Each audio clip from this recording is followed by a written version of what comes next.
Numidangni Kauzing khongbagi makolna nilli akoibado yumgi Chak toklaba tungda laina fanik sabagi langchak chakli Maboksu phamli masugi manakta Paritonsu machegi manak waida lairing tauri Mabok na laina bo kaurei Isu thuibi abok di ka kawina Abo kidorage Mabok to hawalaga chachkre Kethel da purumba khawdudagi chema chet ama pudna laklaga lainagi nakta amuk famthai Ngasai kethel da awangi nanamaga nupi amaga thengnayi Nanamana haibada nangna sawa phanek phido pami logi haine nupiduna yumga hangami tu abok di karino khangde jeje se piramiba Phone number laina kanano khale Abo inamana kanani haige Khangde ni maming dubo nangbusu nupiduna masa khangi hai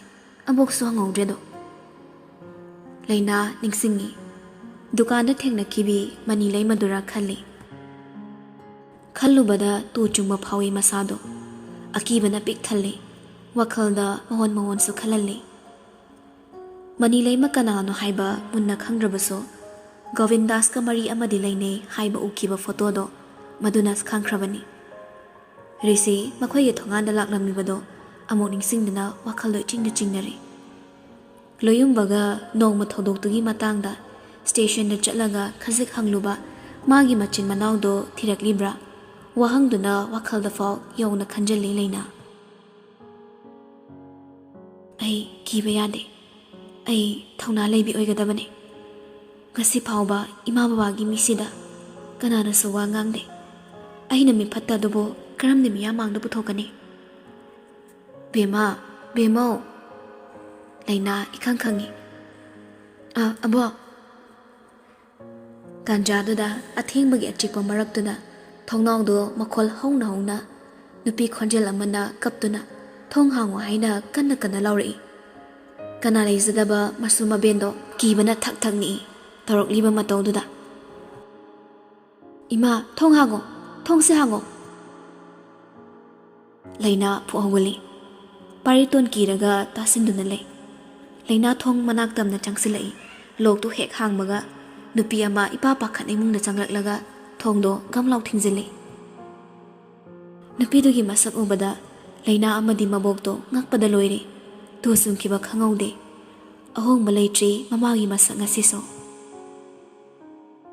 nupido kaplaga Laina amadi pariton de yenglei wa ngangbadi thokidre pariton di kanano khangzade munna yenglaga lei Chahi ahum khakta ngairingai mamaga mapaga lapna khrabani kaure mamagi masa Laina machinda tapna Ima nang Sikraina chahi ahum hena leirurabani aduga ngasina mato karamna angakpa marakta akibana thalle Maboktudi thazadri hojikso chap yungna leptana lei Chitra kapna Ima Nachawu masa khangrabo Ahini Chitra ni Mabokto Chitra gi masa tap pairaga yengli Nang matau karamna Nahan makai nang mukadai de lege Chitra wari lirai kapna Mi phatta singduna aibu mafam amada puduna phansillaga makhoigi sarak tampham uhenkibani Otpa yabu otki khangba ngambagi pangal phawba yawkhide Icha anise amuktang uzaba phangkige khanna wana leirakpani Otpa yaba otlaga aibu sirasanu haina lamhang amada hundok piramki Ai ipuroibagi yumda leye Icha anise ai nungtigi thibani phangde Hojiksu makhoina aibu tanare Tungda makhoi la aubani Angawbigi matawni tawribado Wakhal taba sumali gyan manglabi amagi mataw su tawri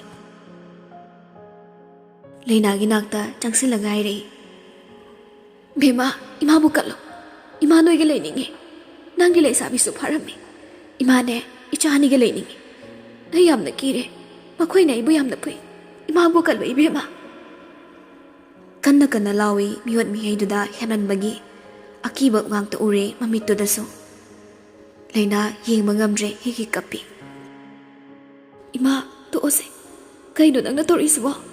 Ima nang kaidoragi? Matangduda thongdo musu thilai. Mamado thak ni. Thong hangu hairi. Makhoi lai. Ai bu kallo. Makhoi nei bu phaba lai. Thong hanga do gui bema. Thong hango yumsa kana lege. Angang oiriba pari ton mami chat usilaga manakong mensilaga akibado khangli. Athingba hingduda kanasu leizadaba imungsida.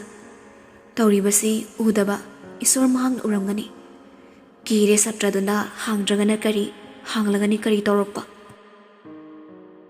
Chitradi kiduna lainagi khudang pairaga. Yali thong hangano haina. Imungduda leiriba mi loinama kidaba amadi mapi sinthadaba yaudre. Nupi ngaktani pangal thokte. Laina akiba pumba thadoklaga thongdo hangli. Marks upa nupa ani kha lepaga leirami. Imungda leiriba Chitrabu uraga Laina bu inthoklam Chitragi khudang paiduna chingli. Laina nupa do onsilaga.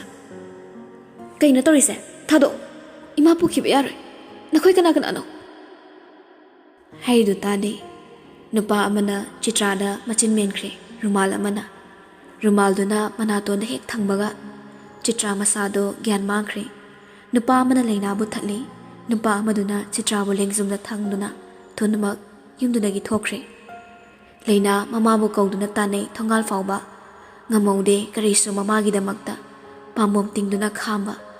Gari kanna thoraga jatkre. Thongal da ngek phamthaduna hiki kaptuna laikre. Laikai so kana leitrabra kana sutabide mikap mirakho. Lainagi punsidi awabana pik thanbani. Chahi nauna mama mapa kainakre. Sikre haina lairuraba mama bu chahi ahongi matong ngasi ujabani. Harauna nokna nushina ima haina kauzab phau phangaudre. Mangla haibaso natti taibangni. Chakle thamoido pendabana masa pumba yomli. Taibang sembiba mapo nangna semba aigi punsi. Pirang na tahingu tambibra. Amuktang pokpa mapo sumna lelo tambibra. Aigi mino ki punsi tangkak mapunan na semdabra. Taibang lila ko may se mapung paray khatbani. Aigi punsi se mapunang na tambibra. Penthoklan sira kapluy sira ibo. Mapunang na penaba nangi taibang lilada kapna ekso saruk yaura.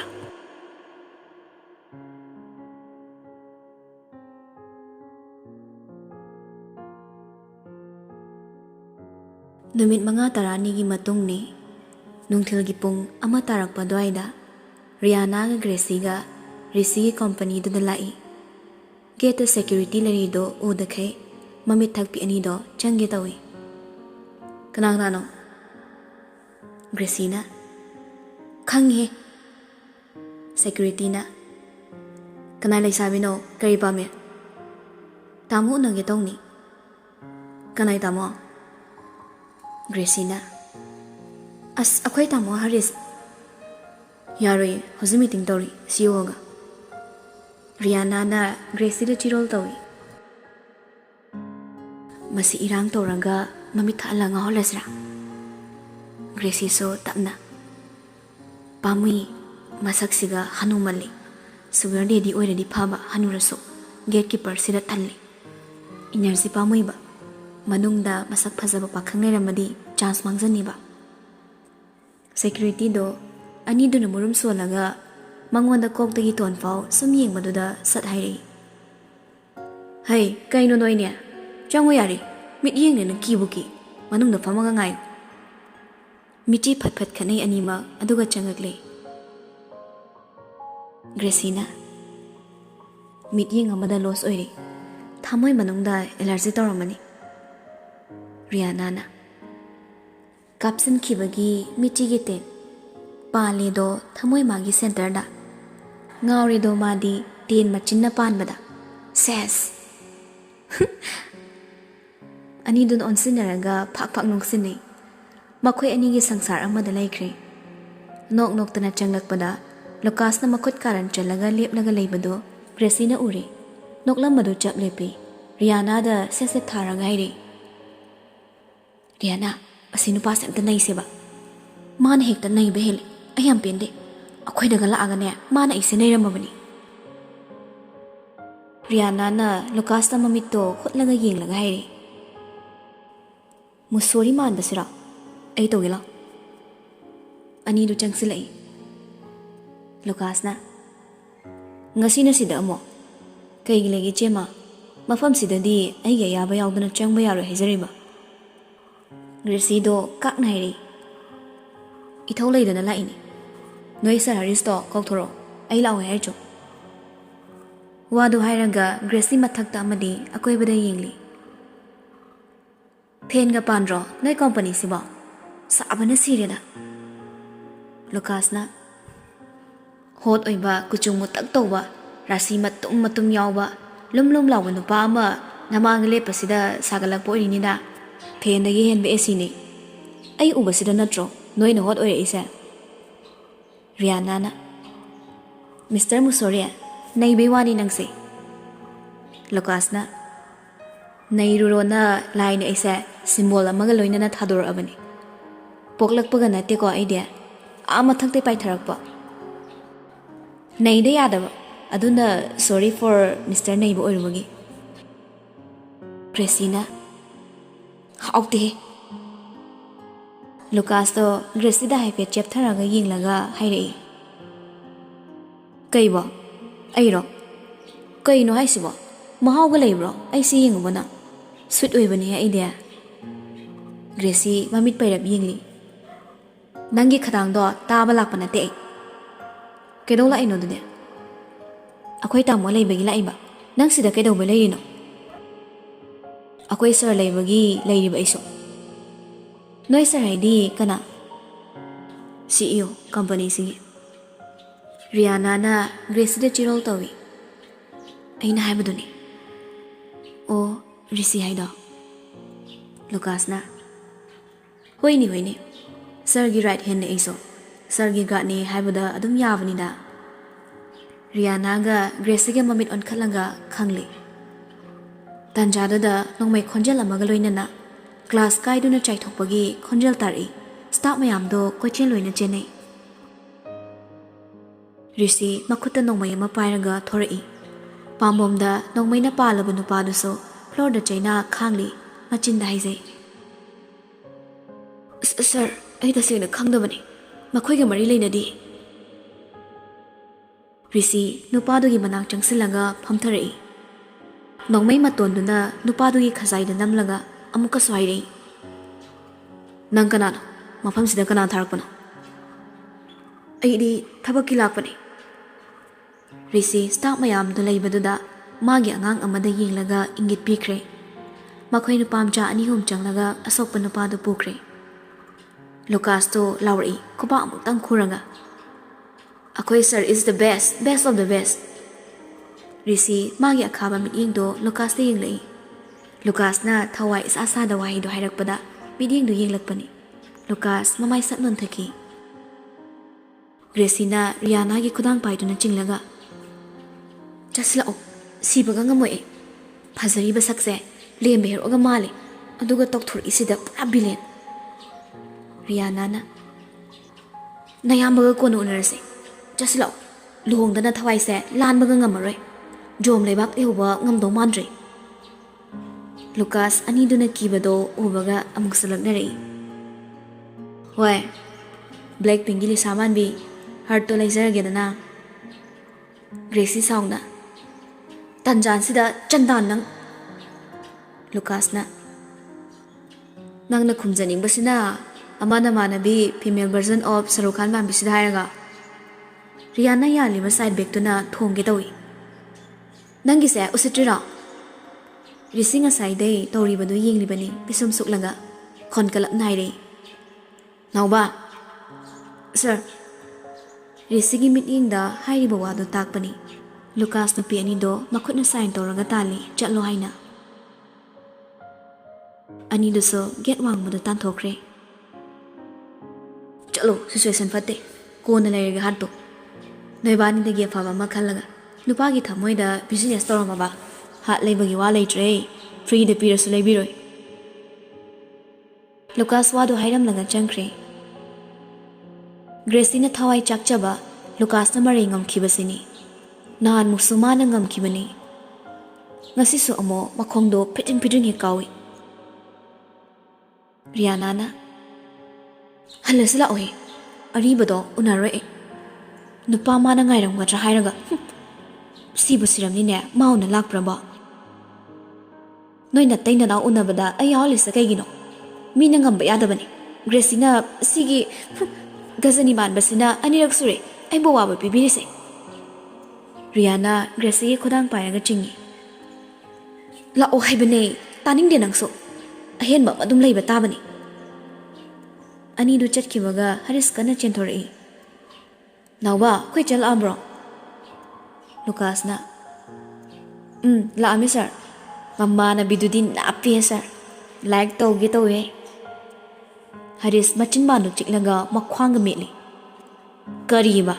Avatar man mana natondo flat oinaba kinna sugi. Haris Lucas ta makut khudom bidu thilamaga thokre mapanda. Lucas tingak yinglaga lehori. Sawine. Hais moi gise wari amani ne. Mama na bido sir na koiraga na aina machana pido lobi baidu. Ibai he.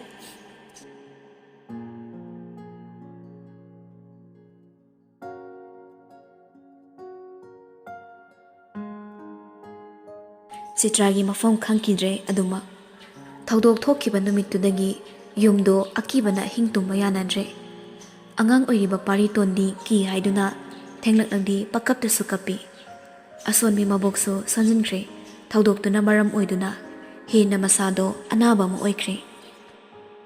Kaithel chatpasu ngamdre piklabasu pikna mabokna kaithel chatlingaidudi selgi mateng khajaktang oirasu oinabani. Laina waban hele masado. Phi phanek sabadudi nungtigi sel lakpa natte. Phi du loidragadi sel phangde. Aduga amana mabok nasilakpana handakti phi sabaso phajana ngamdre. Mabok na naraga leiraga migi mayumda karamna phi saba chatluni. Numittu laina loyumbaga mabok ki hidak leiruba halakpani. Thongana gari ani khamlamlaga leibasu ui. Laina pakhatkre madu ubada kana sansila iyumlomda.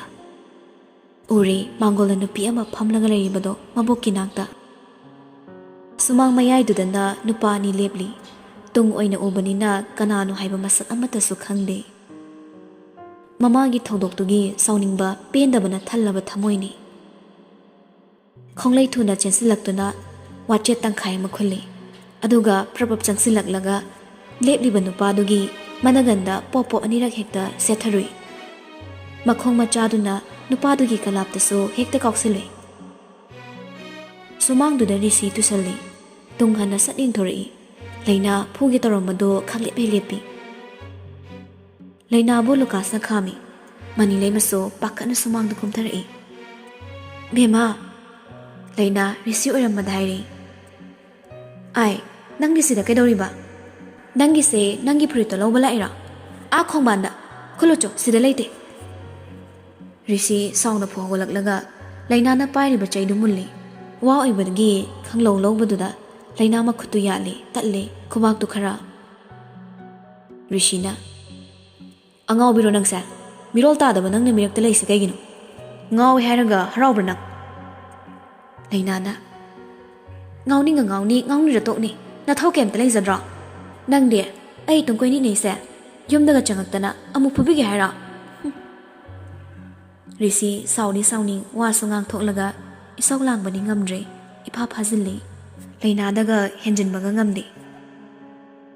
Laina amukso. Yumsidani ne aina tongning mangami khangaba. Huran bala ira kari amu wali geba imung sida noy gya pamba. Rishina. Hai sono du surukano. Nang na yumda khangbro ina. Laina na. Noy napa dawla ira dude. Napa mi. Laina haiba nang hodre loyumba na phakre. Laina ngai ko se. Sauning bagi penda bagi pisum suklaga pangang nang lubani ngang loy khangda. Risi pisum suklaga Laina da chado yingli. Lucas na. Hais very nice. Power din ini ne. Picture aso sampra. ꯑꯗꯨꯁꯨ ꯌꯥꯝ ꯁꯥꯊꯤꯅ ꯁꯤꯟꯕ ꯆꯝꯄ꯭ꯔꯥꯅꯤ ꯌꯥꯏ ꯌꯥꯏ ꯅꯪ ꯌꯥꯏꯀꯣ ꯄꯤꯛꯇ꯭ꯔꯨꯕꯤ ꯑꯩꯈꯣꯏ ꯁꯧꯔꯥꯕꯗ ꯉꯥꯡꯕ ꯉꯝꯃꯤꯁꯦ ꯅꯪꯇꯅꯤꯌꯦ ꯂꯩꯅꯥꯕꯨ ꯊꯦꯝꯖꯤꯜꯂꯒ ꯂꯣꯌꯨꯝꯕ ꯔꯤꯁꯤꯒꯤ ꯃꯃꯥꯡꯗ ꯁꯠ ꯂꯦꯞꯁꯤꯜꯂꯛꯏ ꯅꯪ ꯀꯅꯥꯅꯣ ꯀꯩꯗꯧꯕ ꯂꯥꯛꯄꯅꯣ ꯔꯤꯁꯤꯒꯤ ꯍꯧꯅꯕꯤ ꯃꯤꯠꯌꯦꯡꯗꯣ ꯂꯣꯌꯨꯝꯕꯗꯁꯨ ꯌꯦꯡꯂꯨꯏ ꯅꯨꯄꯥ ꯑꯅꯤꯗꯨꯒꯤ ꯃꯤꯠꯌꯦꯡꯗ ꯂꯩꯅꯥ ꯈꯠꯅꯔꯛꯇꯣꯏꯕ ꯅꯤꯡꯗꯅ ꯂꯣꯌꯨꯝꯕꯕꯨ ꯈꯥꯝꯃꯤ ꯂꯣꯌꯨꯝꯕꯒꯤ ꯈꯨꯗꯥꯡꯗ ꯌꯥꯜꯂꯒ ꯇꯥꯃꯣ ꯂꯣꯌꯨꯝꯕ ꯃꯥꯟꯅꯔꯣꯅꯣ ꯃꯣꯏꯒ ꯃꯥꯟꯅꯕ ꯀꯥꯟꯅꯗꯕ ꯊꯕꯛꯅꯤ ꯅꯨꯄꯥ ꯃꯥꯒꯤ ꯊꯃꯣꯏꯗꯣ ꯀꯔꯤꯁꯨ ꯊꯣꯛꯅꯗꯕ ꯅꯨꯄꯤ ꯃꯆꯥꯗꯨꯒꯤ ꯃꯥꯟꯅꯔꯣꯅꯣ ꯍꯥꯏꯕ ꯏꯆꯝ ꯆꯝꯕ ꯋꯥꯍꯩꯗꯨꯅ ꯊꯃꯣꯏꯗ ꯀꯔꯤꯒꯨꯝꯕ ꯑꯃꯅ ꯆꯛ ꯆꯛ ꯂꯥꯎꯅ ꯊꯤꯟꯕꯒꯨꯝ ꯆꯩꯅꯥ ꯐꯥꯎꯍꯜꯂꯔꯦ ꯌꯦꯛꯅꯕꯅꯤ ꯃꯔꯝ ꯂꯩꯇ ꯁꯥꯎꯅꯤꯡꯕꯅꯤ ꯃꯔꯝ ꯈꯪꯗ ꯁꯥꯎꯅꯤꯡꯂꯦ ꯍꯥꯏꯗꯨꯅꯁꯨ ꯇꯝꯊꯤꯕ ꯃꯇꯧꯗꯣ ꯎꯠꯊꯣꯛꯄꯗꯤ ꯁꯨꯡꯉꯝ ꯉꯝꯗꯕꯅꯤ ꯅꯨꯄꯥ ꯑꯃꯁꯨ ꯀꯔꯤ ꯀꯔꯝꯕ ꯃꯒꯨꯟ ꯌꯥꯎꯕꯅꯣ ꯔꯤꯁꯤ ꯈꯨꯠꯇꯨꯝ ꯇꯥꯁꯤꯜꯂꯒ ꯈꯥꯡꯉꯤ ꯃꯅꯤ ꯂꯩꯃꯅ ꯃꯆꯥꯕꯨ ꯈꯥꯝꯃꯤ ꯁꯅꯥ ꯁꯥꯎꯒꯠꯀꯅꯣ ꯂꯩꯅꯥ ꯎꯁꯤꯠꯇꯕ ꯂꯦꯚꯦꯜꯗꯨ ꯋꯥꯡꯈꯠꯈ꯭ꯔꯦ ꯃꯃꯥ ꯌꯥꯎꯋꯦ ꯍꯥꯏꯕꯒꯤꯁꯨ ꯀꯩꯝꯇ ꯊꯧꯁꯥꯗꯅ ꯍꯥꯏꯔꯤ ꯁꯅꯥ ꯀꯥꯏꯅ ꯁꯧꯔꯥ ꯀꯧꯔꯒ ꯄꯛꯆꯒꯗꯕ ꯃꯥꯅ ꯔꯤꯁꯤ ꯁꯥꯎꯅꯤꯡꯂꯗꯨꯅ ꯆꯪꯁꯤꯟꯒꯦ ꯇꯧꯏ ꯅꯪ ꯑꯅꯤꯗꯣ ꯐꯨꯠꯅꯗꯦꯗ ꯈꯥꯛꯂꯦ ꯂꯩꯅꯥ ꯑꯃꯨꯛꯀꯁꯨ ꯄꯛꯇꯦꯕꯨ ꯄꯛꯇꯦ ꯍꯥꯏꯕꯅꯤ ꯑꯁꯦꯡꯕ ꯍꯥꯏꯔꯗꯤ ꯁꯥꯎꯅꯤꯡꯉꯤꯅꯦ ꯅꯪ ꯍꯥꯠꯂꯣꯔꯥ ꯅꯪ ꯍꯥ ꯏꯁ ꯍꯥꯠꯂꯣꯍꯦ ꯍꯥꯠꯂꯣꯕ ꯃꯤ ꯍꯥꯠꯄ ꯌꯥꯝ ꯄꯥꯝꯖꯕ꯭ꯔꯣ ꯅꯣꯏꯁꯦ ꯍꯥꯠꯂꯣꯕ ꯑꯁꯤ ꯍꯥꯏꯔꯒ ꯂꯩꯅꯥ ꯏꯄꯤꯛ ꯄꯤꯛꯈꯩ ꯔꯤꯁꯤꯒꯤ ꯃꯥꯡꯗ ꯂꯦꯞꯁꯤꯜꯂꯤ ꯔꯤꯁꯤ ꯃꯅꯤꯡ ꯈꯖꯤꯛꯍꯜꯂꯤ ꯂꯩꯅꯥ ꯆꯪꯁꯤꯜꯂꯛꯄꯗ